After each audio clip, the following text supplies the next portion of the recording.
Tudi davno pred časom so med nami prebivale modre ženske, mame, hčere, sestre, žene, snahe. Ker so znale poslušati naravo in izkoristiti njene danosti, so tako pomagale pri porodih, skrbele za nove mamice, otroke. Bile so izjemne poznavalke naravne lekarne ter pomagale ljudem in živalim ob različnih tegobah. Bile so ženske izjemnih darov, tudi občutenja bolezni skozi dlani. Poznale so zdravila in načine ozdravljenja in olajšanj tudi v teh primerih.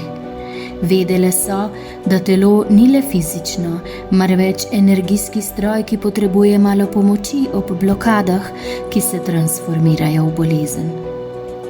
Mnoge med njimi pa so bile zgolj običajne ženske, s predrznostjo spregovoriti več, kot bi smele, ki so se postavile zase in stopile na žulj mnogim, ki so, kakorkoli že, sooblikovali družbeni ustroj in si tako tlakovale pot do grmade.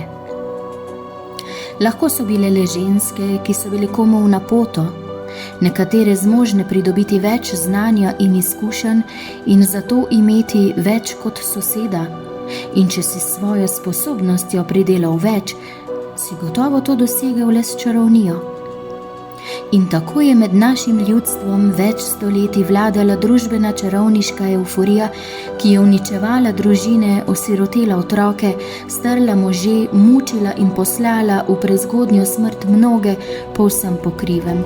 Demonizirane podobe teh tako zvanih čarovnic na metlah v spremstvu hudiča z namenom uničenja ljudi in pridelkov je dolgo strašila po Evropi. Nakar se je sredi 18. stoletja zgodil prelom, ko se je cesarica Marija Terezija uprla javnim čarovniškim procesom in zahtevala, da se poda vsak posamični primer v njeno osebno presojo. Gonje čarovnic s tem sicer ne ponehajo in marsikje so ljudje ravnali mimo zakona in kar sami obračunali s tako imenovanimi satanovimi pomočnicami. A vsaj javni procesi zamrejo, z njimi pa zakonsko tudi smrtne kazni. V našem centru Veles, v okviru katerega deluje tudi naša spletna trgovinica Sverunica, kjer izdelujemo avtorske izdelke vezane na domorodne vsebine ter druga ljudska izročila našega prostora, obenem pa prirejamo letna obredja po starih predkrščanskih izročilih, smo se lotili projekta koledarja 2026, ki prikazuje nekdanje obtoženke.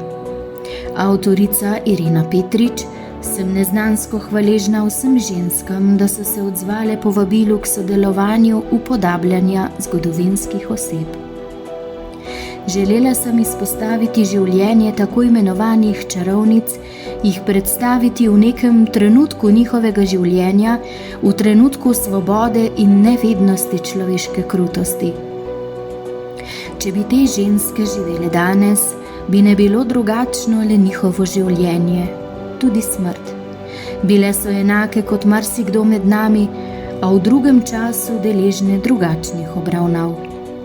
Opazujejo nas izza mesečnih strani koledarja in nas nagovarjajo, da se ne spominjamo le njihovih izsiljenih priznanj pod nečloveškim mučenjem, kjer njihova fantastika podaja navdihe za romane in scenarije filmov, marveč nas vabijo k mirnemu pogovoru z njimi in občutenju globoke hvaležnosti, da lahko vsaka izmed nas dan danes živi svojo resnico, svoja poslanstva, brez bojazni prisilne zapustitve tega sveta za voljo svojih talentov in prizadevanj.